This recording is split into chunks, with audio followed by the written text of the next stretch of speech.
After we created Red Engine, our own engine, we knew that it's possible to rewrite the streaming to make it possible to make open world games. And we knew in The Witcher 2 that we missed only the freedom of the exploration. And I think that it was a good job, but we missed these huge locations and fresh breath of the players, because they was put into the story and they couldn't just run away and do something else. And now players can explore the world how they want to, and they can explore the story how they want to. I actually remember talks during the production of The Witcher 2 about why not implement a horse, Because we actually could do that, but the landscapes were not big enough, to really experience the horse. So we thought that for the next game it would be really cool if we could have those mechanisms in game, because fans very often wrote on forums that, always in the books Geralt has his horse, he always called Roach. So it was an important element of the books, right? So we thought it would be cool to have it. We are players also, and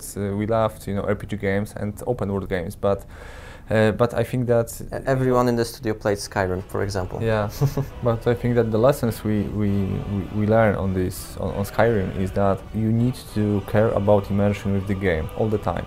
You can't show that you got some generic solutions or generic stuff in the game. And in Skyrim, it was generic. You could make the same quest a few times, and every time NPC didn't spot that you make it for him previously.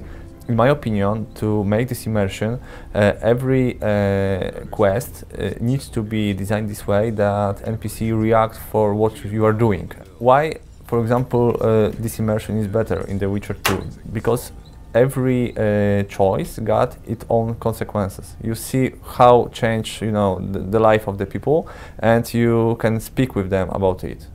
Sometimes they are, angry on you. Sometimes they are happy with what you are doing, but you see that they live and they can be real.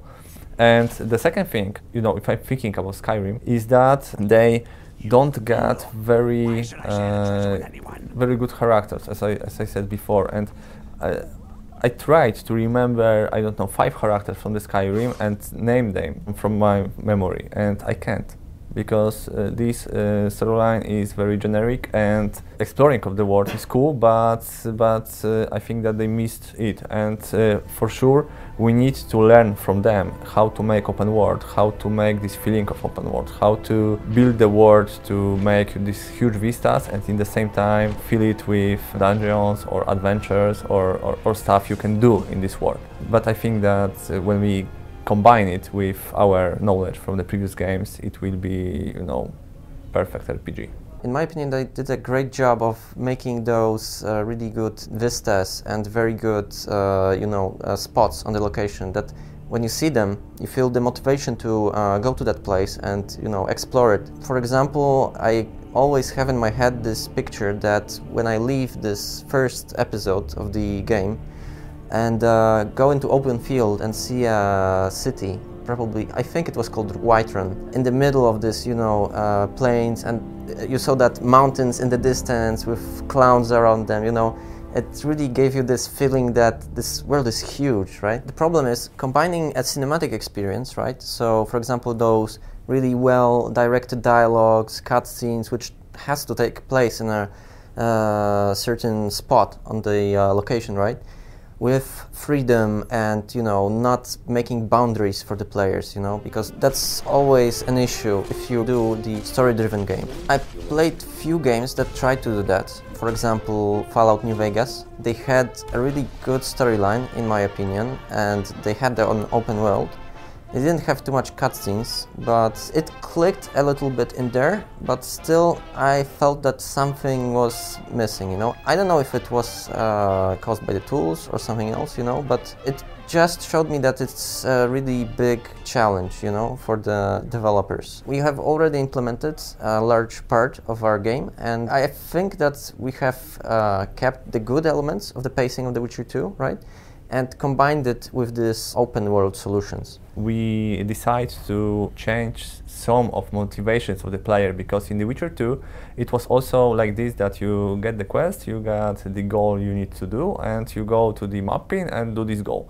And now we want to get these interest points on the locations, things you see and you want to go there, and we will care to put there also always something interesting. You know, start the quest in this place because you go there, and say the history of this place and about events. You know, because it's very important to reward player for exploring the world. It shouldn't be like this, that you need to find something interesting in this world and you know running and searching for it, like in, for example, Assassin's Creed 3. I finished it 2 weeks ago, and when I play main storyline I got things to do, but if I tried to search for side quests, it was also always, you know, generic stuff. I didn't get this immersion in this world because of it. Well, you know, we were making the Cyberpunk game, Yeah. an open world game, and it's not a coincidence really. We hope that it's like with The Witcher first. We opened this Pandora box now, but we create tools for making open world games. We get experience how to make it, and we'll try to upgrade our experience and our games, you know, in the future. And everyone likes open world games. I think it's, you know, we should go this way. You know.